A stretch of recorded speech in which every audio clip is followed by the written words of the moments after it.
اللہ نے عروج و زوال کے جتنے قصے ہمیں سنائے ہیں، جو بڑی بڑی قومیں تباہ ہوئیں، وہ غربت کی وجہ سے نہیں ہوئی، ٹیکنالوجی کی کمی کی وجہ سے نہیں ہوئی، اپنی اخلاقی پستی کی وجہ سے تباہ ہوئی۔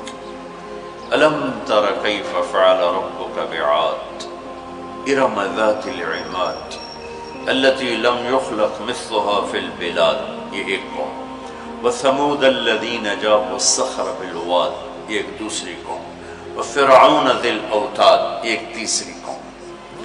اللہ تعالیٰ کہہ رہے ذرا دھیان سے میری بات بھی سنو اور غور بھی کرو کہ تمہارے رب نے قوم عاد کے ساتھ کیا کیا، جن جیسا تیرے اللہ نے بنایا ہی نہیں تھا۔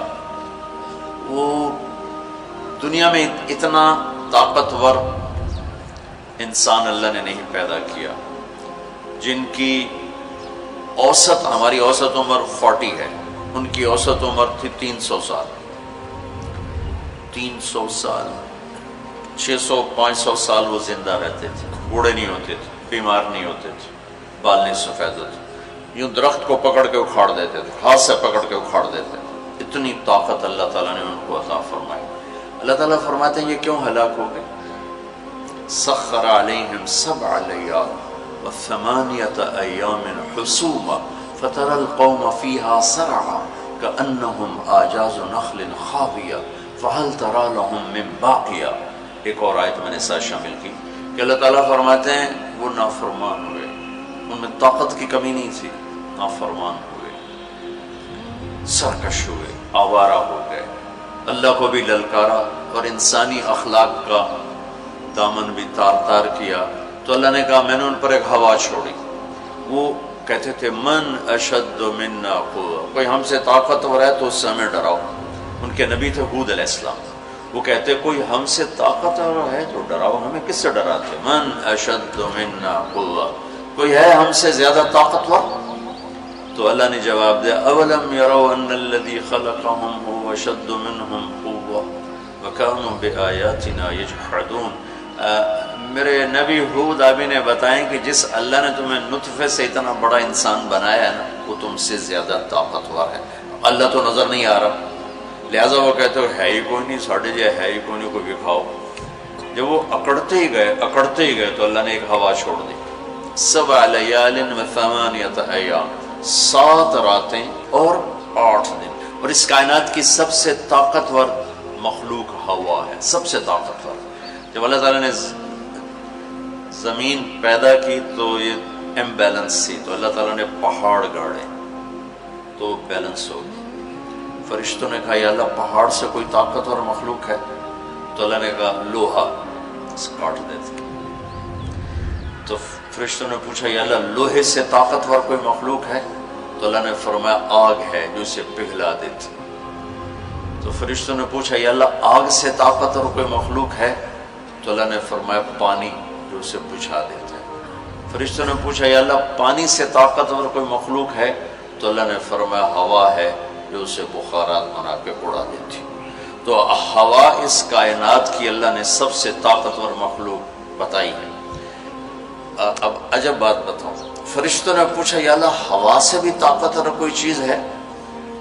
آپ حیران ہو گئے سن اپنے نبی کی بات۔ تو یا اللہ ہوا سے بھی طاقتور کوئی مخلوق ہے؟ اس کائنات میں ہوا سب سے طاقتور چیز۔ اللہ نے کہا میرے بندے کا میرے نام پہ ایسے خرچ کرنا کہ کسی کو پتہ نہ چلے کہ اس نے خرچ کیا، ایسے دے کہ کسی کو پتہ ہی نہ چلے، تو اللہ نے کہا کہ یہ میرے بندے کا میرے نام پہ خرچ کرنا یہ اتنا طاقتور عمل ہے کہ ہوا بھی اس کے آگے جھک جاتی ہے، چونکہ یہ عمل میرے غصے کو بجھا دیتا، میرے غصے کو ٹھنڈا کر دیتا۔ اللہ کے غصے کو ٹھنڈا کرنے والی چیز اللہ کے نام پہ خرچ کرنا۔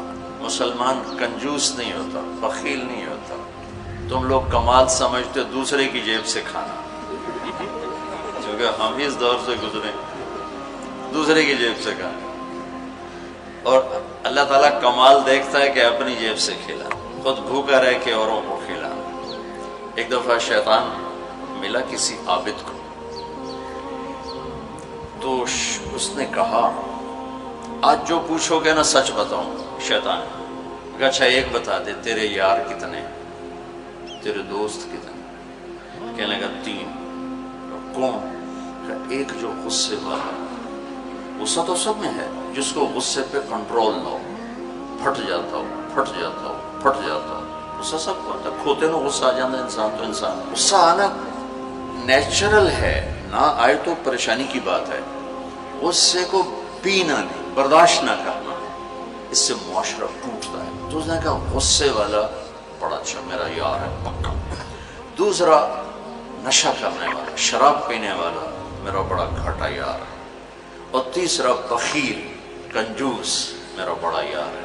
اور اگلی عجیب بات بتاؤں, کہ اگر بدقسمتی سے یہ تینوں باتیں کسی میں اکٹھی ہو جائیں کہ وہ کمبخت غصہ بھی میں بھی پھٹتا ہو, شراب بھی پیتا ہو, بخیل بھی ہو, تو پیر ہوندہ تو میں مرید ہونا کہ پیر صحیح. شیطان اس کا مرید ہوتا ہے اور وہ پیر ہوتا ہے, وہ ایسی خطرناک بلا بن جاتا ہے. مسلمان کا صدقہ عادت ڈالو بچوں, خرچ کرنے کی عادت ڈالو. سخی کا کبھی ہاتھ تنگ نہیں ہوگا, اللہ اس کو اپنے خزانوں سے دیکھا. لیکن آج کل ماں باپ سکھاتے ہیں گنجائش کرو گنجائش کرو, جمع کرو جمع کرو, کجیاں میں پیسے ڈالو. اور تم اللہ کے نام پہ لگانا سیکھو, اللہ تمہیں وہاں سے دے گا جہاں سے وہم و گمان بھی نہیں. انفق ولا تخش من ذی العرش اقلالا, خرچ کر اور عرش والے سے تنگی کا ڈر نہ کر.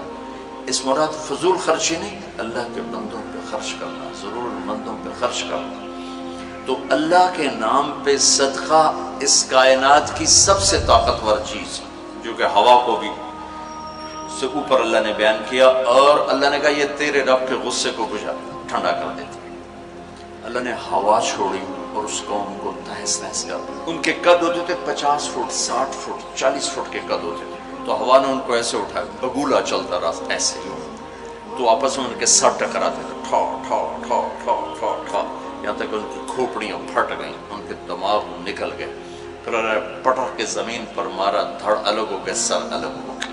اس کے پیچھے تباہی کی وجہ نہ پیسے کی کمی نہ ٹیکنالوجی کی کمی اس دور کی. وَثَمُودَ الَّذِينَ جَابُوا الصَّخْرَ بِالْوَادِ, پھر اللہ نے کہا ایک اور قوم آئی جنہیں پتہ چلا کہ ہود علیہ السلام کی قوم پر ہوا چلی تھی, لہٰذا ہم کیا کریں گے, پہاڑوں میں گھر بنائیں گے. تو وہ سعودی عرب میں وہ علاقہ میں نے دیکھا ہے جہاں انہوں نے پہاڑ کھود کے گھر بنائے, پہاڑ کھود کے اندر پورا پہاڑ کھودا ہوا, بیچ میں گھر. انہوں نے کہا یہاں تو ہوا آ نہیں سکتی, ہوا پہاڑ کو کہاں سے اٹھائی, لہٰذا وہ مستی میں آ گئی. وَثَمُودَ الَّذِينَ جَابُوا الصَّخْرَ بِالْوَادِ, پھر وہ للکارنے لگے لیا ہوا لیا ہوا. تو اب وہ اللہ کو عاجز سمجھا, تو اللہ نے کیا کیا, فَانظُرْ كَيْفَ كَانَ عَاقِبَةُ مَكْرِهِمْ أَنَّا دَمَّرْنَاهُمْ وَقَوْمَهُمْ أَجْمَعِينَ فَتِلْكَ بُيُوتُهُمْ خَاوِيَةً بِمَا ظَلَمُوا إِنَّ فِي ذَلِكَ لَآيَةً لِقَوْمٍ يَعْلَمُونَ وَأَنْجَيْنَا الَّذِينَ آمَنُوا وَكَانُوا يَتَّقُونَ. کیا کیا اللہ تعالیٰ نے, ایک فرشتہ بھیجا جس نے اگر ایک چیخ ماری, آواز بہت طاقت ہے, ساؤنڈ سے کتنی تباہی آتی. اس نے ایک چیخ ماری, ان کے کلیجے سب کے پھٹ گئے, چہرے ان کے نیلے پڑ گئے, اور وہ ایک دن میں سارے اللہ تعالیٰ نے مٹی کا ڈھیر بنایا, انہیں دفن کرنے والا کوئی نہ بچا.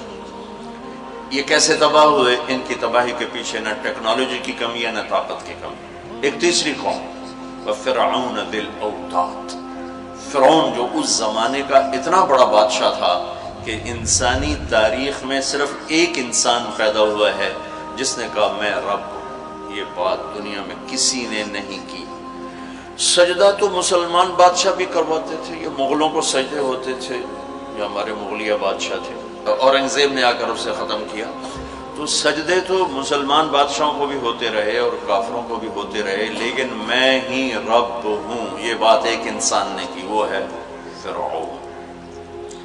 فَقُلْ هَلْ لَكَ إِلَىٰ أَن تَزَكَّىٰ وَأَهْدِيَكَ إِلَىٰ رَبِّكَ فَتَخْشَىٰ فَأَرَاهُ الْآيَةَ الْكُبْرَىٰ فَكَذَّبَ وَعَصَىٰ ثُمَّ أَدْبَرَ يَسْعَىٰ فَحَشَرَ فَنَادَىٰ فَقَالَ أَنَا رَبُّكُمُ الْأَعْلَىٰ. اللہ اکبر.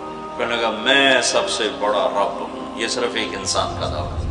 کتنی اللہ نے اس کو طاقت بخشی ہے، بچے ذبح ہو رہے ہیں، کوئی اف نہیں کر سکتا، اف نہیں کر سکتا، کوئی جلوس نہیں نکال سکتا۔ بچہ پیدا ہوتا ہے ذبح کیا جا رہا، پیدا ہوتا ہے ذبح، بچیاں چھوڑی جا رہی، بچے ذبح کیا، نقتل ابناءهم ونستحيي نساءهم وإنا فوقهم قاهرون، سارا قرآن سے آپ کو بتا رہا ہوں۔ تو وہ اس زمانے کی سب سے بڑی ٹیکنالوجی، سب سے بڑی طاقت، یہاں کیا زوال ہے؟ اخلاقی پستی۔ سمود میں کیا زوال ہے؟ اخلاقی پستی۔ عاد میں کیا زوال ہے؟ اخلاقی پستی۔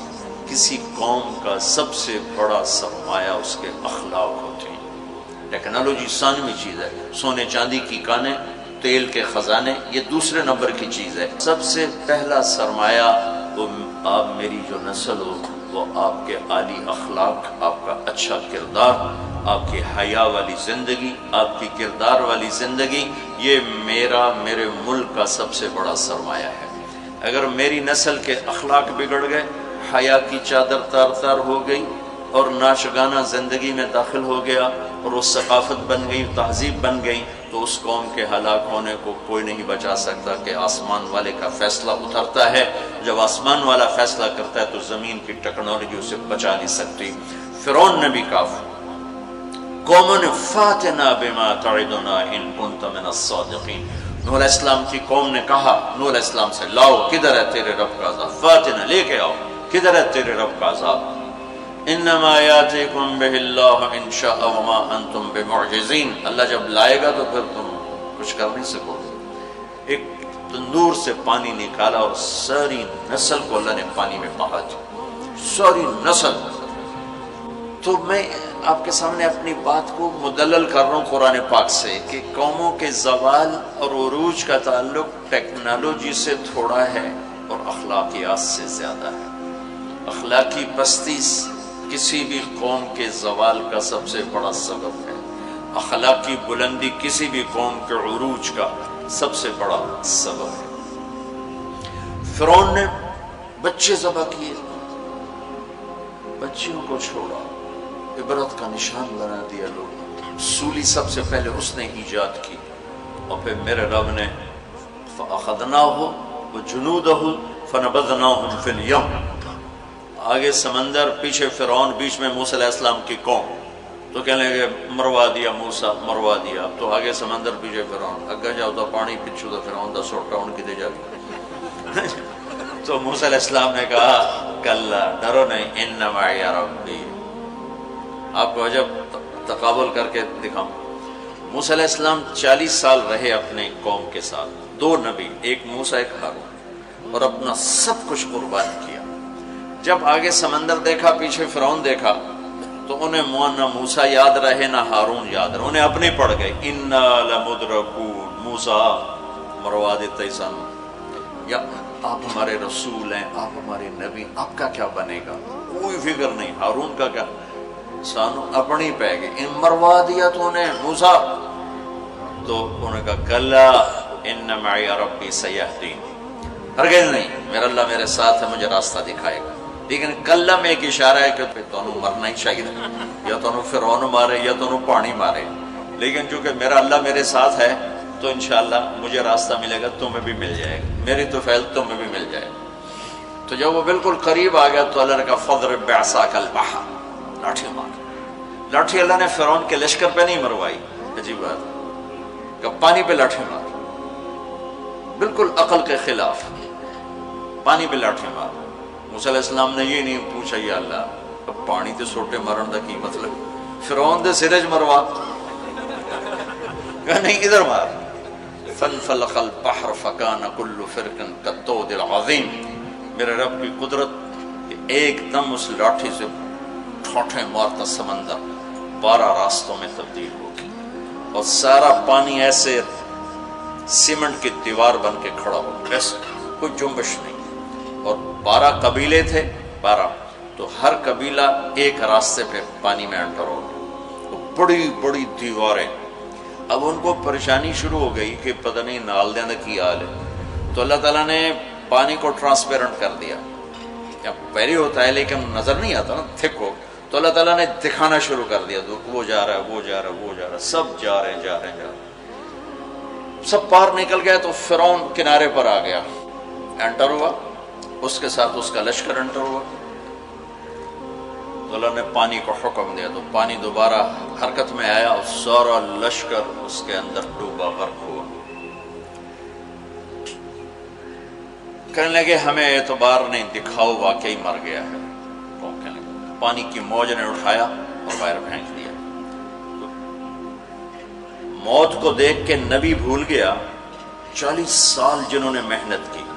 دیکھو ہمارے نبی ہجرت کے لیے گھر سے نکلے، جمعہ کی رات 27 صفر، نبوت کا 14واں سال اور جمعہ کی رات تھی۔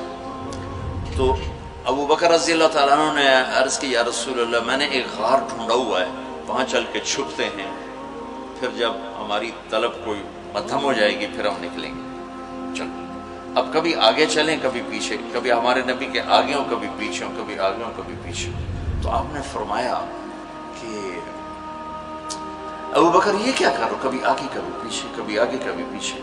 تو کہنے لگے یا رسول اللہ اخاف الرصد فامشی امامک اخاف الطلب فامشی خلفک۔ یا رسول اللہ جب مجھے یہ خیال آتا ہے کہ آگے کوئی دشمن چھپا ہوا وار نہ کر دے تو میں آگے چلتا ہوں کہ وار میرے اوپر پڑے آپ پہ نہ پڑے، اور جب مجھے خیال آتا ہے کہ پیچھے سے آ کے حملہ نہ کر دے تو میں بھاگ کے پیچھے ہو جاتا ہوں کہ اگر کوئی وار کرے تو میرے اوپر آئے آپ پر نہ آئے۔ انا لمدرکون، ابو بکر کا عمل اور بنی اسرائیل کا عمل آپ فرق دیکھ رہے ہو۔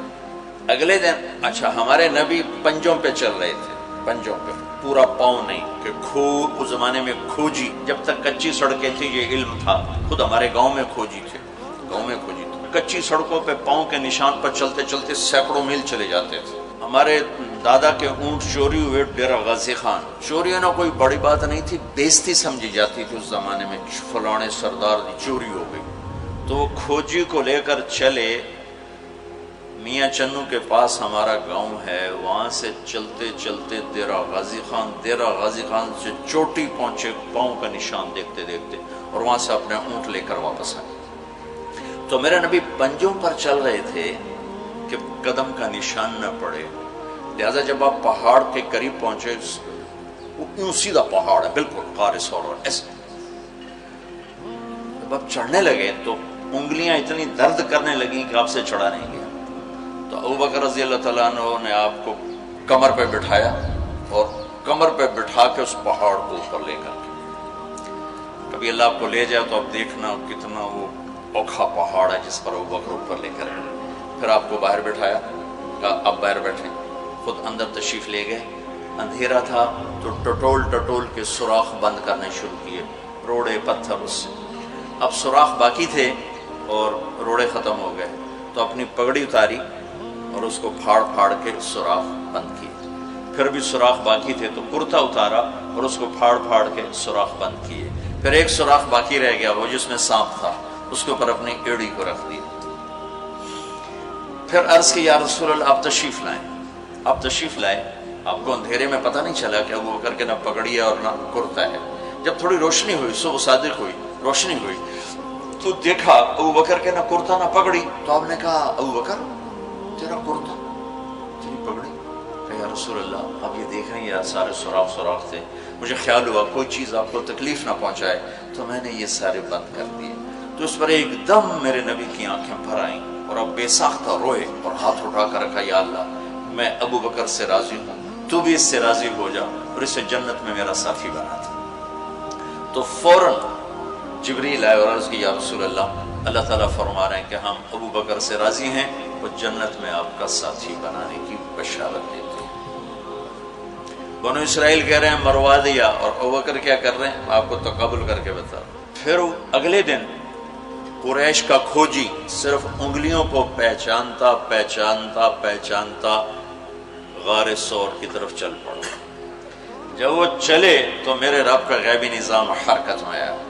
اللہ نے ایک بیل اگائی، وہ کافی کھلی جگہ ہے، بیل اگائی، بیل، اس کے شاخوں کے اندر اللہ نے مکڑیوں کو حکم دیا، انہوں نے جالا بنا دیا، ایک کبوتری نے آ کے انڈے دے دیے۔ کھوجی ٹھیک دروازے پہ لے کے آ گیا، کا پاؤں کا نشان یہاں تک۔ تو اب ابو بکر کے دل پہ کیا گزر رہی تھی؟ وہ وہ قرآن بتاتا ہے۔ بنو اسرائیل کے دل پہ کیا گزری، قرآن نے کہا، انہیں اپنی پڑ گئی، اپنے نبی کی بھول گئی۔ لیکن جب یہاں دشمن سر پہ پہنچا ہے تو ابو بکر کے دل پر کیا گزری اس کو قرآن بتاتا ہے، اذ یقول لصاحبہ لا تحزن ان اللہ معنا، جب ہمارے نبی نے اپنے ساتھی ابو بکر سے کہا غم نہ کر اللہ ہمارے ساتھ ہے، غم نہ کر اللہ ہمارے ساتھ ہے۔ یہ غم کا لفظ ہے، خوف کا لفظ نہیں، کہ ڈر نہیں، اللہ ہمارے ساتھ ہے۔ اگر قرآن کہتا لا تخف، ڈرو نہیں، اللہ ہمارے ساتھ ہے، تو ڈرو نہیں کا لفظ بتلاتا کہ ابو بکر کو اپنی پڑ گئی، یا لوگوں میرا کی بڑھنا ہے۔ قرآن کہتا ہے غم نہ کر، ابو بکر کو اپنی ذات بھول گئی، اپنے نبی کا غم لگ گیا کہ یا اللہ میرے نبی کا کیا بنے گا، یا اللہ میرے نبی کا کیا بنے گا۔ تو اللہ تعالیٰ نے فرمایا اس ابو بکر کے سینے کو سامنے رکھ کر کہ اپنے حبیب کی زبان سے کہلوایا غم نہ کر اللہ ہمارے ساتھ ہے، اللہ ہمارے ساتھ ہے۔ پھر دونوں امتوں کا فرق بتانے لگا۔ بنو اسرائیل نے سمندر پار کیا، فرعون کو غرق ہوتے دیکھا، اور ایک نبی آگے ایک پیچھے، دو رسولوں کے درمیان جا رہے ہیں، اور آگے ایک بستی میں دیکھا فمروا علی قوم یعکفون علی اصنام لہم، وہ ایک بتوں کی پوجا کر رہے تھے۔ اتنے ماٹھے تھے عقل کے بنو اسرائیل کہ پتھر کی پوجا ہو رہی، 40 سال نبی کی صحبت ہے، بڑے بڑے معجزے دیکھے، اور ابھی پانی پاؤں پہ لگا ہوا ہے، سمندر کو پھٹتے دیکھا، فرعون کو ڈوبتے دیکھا۔ موسیٰ علیہ السلام سے کہنے لگے اجعل لنا الہا کما لہم آلیہ، موسیٰ علیہ السلام جی ہماری ایک درخواست۔ کہنے لگے کیا ایو جے ہے خدا سانو ہی لے دے، ایسے میں انہوں متھر ٹیکی۔ اتنی چھوٹی عقل کے تھے کہ ایک لے دے ہمیں، ان کو توڑے جا بے عقل میں دنیا جو ایک ہی کوئی، انکم قوم تجہلون۔ ہمارے نبی دنیا سے تشریف لے گئے، فوت ہوئے 12 ربیع الاول 7 جون 633 عیسوی 11 ہجری، پیر کا یہ تقریباً یہی ٹائم ہے، اس سے تھوڑا سا آگے، زور سے پہلے۔ اب دنیا سے تشریف لے گئے، انتقال فرما گئے۔ صحابہ پہ عجیب و غریب کیفیت طاری ہوگی۔ عمر رضی اللہ عنہ نے تلوار نکال لی، جو کہے گا اللہ کا نبی فوت ہو گیا قتل کر دوں گا۔ وہ فوت نہیں ہوئے، اللہ کے پاس گئے، واپس آئیں گے۔ ابوبکر صدیق کو پتہ چلا، وہ عوالی ایک محلہ ہے، وہاں گئے ہوئے تھے اپنی بیگم کے پاس، وہاں سے دوڑتے ہوئے آئے، گھوڑے سے چھلانگ لگائی، گھر میں داخل ہوئے، اپنی بیٹی کے حضرت عائشہ کے گھر میں آپ کا انتقال ہوا۔ آپ کے چہرے سے کپڑا ہٹایا، ماتھا چوما، آنسو گرے، اور کہا طبت حیا و میتا، میرے محبوب آپ دونوں حالتوں میں پاک پاکیزہ خوشبودار ہیں، دنیا سے جانے کے بعد بھی اور دنیا میں رہتے ہوئے بھی۔ پھر تشریف لائے تو عمر کی آواز گرجدار، کوئی نہ کہے میرے نبی فوت ہو گئے۔ ممبر پر آ کر کھڑے ہوئے کہا عمر بیٹھ جاؤ۔ عمر کہنے لگا میں نہیں بیٹھتا۔ تو کہنے لگے ایھا الناس من کان یعبد محمدا فإن محمدا قد مات، جو لوگ محمد کی پوجا کرتے تھے تو سنو آج ان کو اللہ نے اٹھا لیا ہے۔ ومن کان یعبد اللہ فإن اللہ حی لا یموت، اور جو اللہ کی پوجا کرنے والے ہیں وہ سن لیں کہ اللہ موت سے پاک، زندہ، قائم دائم، حی قیوم، موجود ہے۔ اور پھر آپ نے یہ آیت پڑھی انک میت وانہم میتون، میرے حبیب آپ نے بھی موت کا ذائقہ چکھنا ہے، وہ سب نے موت کا پیالہ پینا ہے۔ اور یہ آیت پڑھی وما محمد الا رسول قد خلت من قبلہ الرسل افإن مات او قتل انقلبتم علی اعقابکم، میرے نبی بھی تو رسول ہیں جیسے اور رسول ہیں، ان کو بھی تو موت نے آنا ہے، تو تم میرا راستہ چھوڑ دو گے، میرا دین چھوڑ دو گے۔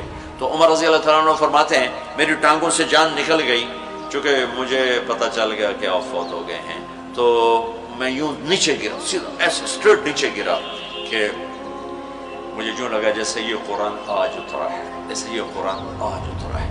تو ابوبکر صدیق رضی اللہ تعالیٰ عنہ صحابہ کا ایمان اور بنو اسرائیل کا ایمان اب تقابل دو نبیوں کی موجودگی میں اتنے بڑے معجزے دیکھ کر ایک پتھر کا بت دے ہم بھی اس کو سجدہ کریں؟ اور یہاں میرے نبی دنیا سے جا چکے ہیں اور ابوبکر صدیق اعلان کرتے ہیں کہ اللہ زندہ ہے، موت سے پاک ہے، اور میرے نبی کو اللہ نے بلا لیا جیسے ہر نبی کو بلایا، میرے نبی کو بھی بلا لیا ہے۔ پہلی امتوں کو 2 نمازیں، ہمیں 5۔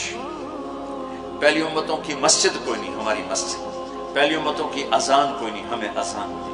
اور اذان اتنا بڑا عمل بنا دیا میرے نبی نے کہ آپ نے فرمایا کہ اذان دینے والا قیامت کے دن سب سے اونچے مقام پر کھڑا ہوگا۔ حضرت علی فرمایا کرتے تھے کاش میں اللہ کے نبی سے حسن حسین کے لیے مسجد نبوی کی اذان مانگ لیتا، یہ حضرت علی فرمایا کرتے تھے۔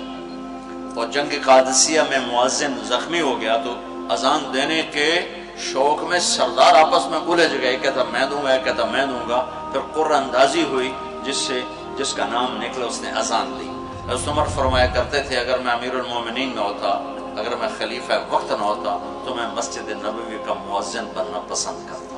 کسی کو اذان نہیں ملی، ہمیں اذان۔ پہلا مؤذن بلال بنا، پہلے مؤذن اللہ نے بلال کو یہ عزت عطا فرمائی۔ دنیا میں یہ ہے اور آخرت میں یہ ہے کہ میرے نبی نے فرمایا کہ جب جنت میں جانے کا وقت آئے گا تو جنت کی میرے لیے سواری لائی جائے گی، میں اس سواری پہ بیٹھوں گا تو اس کی جو وہ رسی ہوگی وہ ایسے نیچے گر جائے گی، نیچے گرے گی۔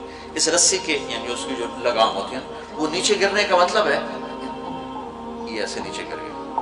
اب نیچے گرنے کا مطلب ہے کہ اس کی ڈرائیونگ میرے نبی نے نہیں کرنی، کوئی آنے والا ہے، کوئی ڈرائیور آنے والا ہے جو رسی پکڑ کے چلے گا، کوئی کوچبان آنے والا ہے جو اس کو پکڑ کے چلے گا۔ رسی کا گرنا ایک انڈیکیشن ہے کہ کوئی نصیب والا اب آئے گا۔ جب آپ کی سواری کھڑی ہوگی، رسی نیچے ہے، تو اب سب کی گردنیں ایسے ہوں گی، کون سب قیاس کر دیں کون کون کون۔ اللہ کی طرف سے اعلان ہوگا بلال کو بلایا جائے، بلال۔ تو بلال آپ کی سواری کی لگام پکڑیں گے اور آپ نے فرمایا کہ سب سے پہلے میں جنت میں جاؤں گا، وہ بلال میرے ساتھ ہوگا، میری سواری کی لگام پکڑ ہو جائے گا۔ تو ہمیں اذان ملی، کسی امت کو اذان نہیں ملی۔